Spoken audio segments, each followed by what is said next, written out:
President Trump's assessment was that this meeting should be rated 12 out of 10.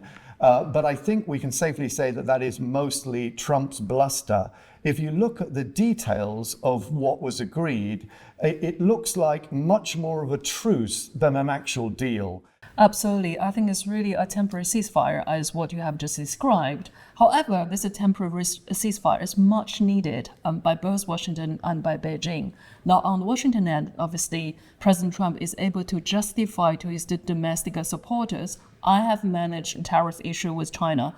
I have managed this trade imbalances with Beijing. I think also for China, Beijing is now taking that long game, that playbook by stalling trade negotiation and try to buy as much time as possible in order to turbocharge its own domestic innovation as well as strengthening its economic resilience. So 12 months may be too short, but 12 months is sufficient enough for Beijing.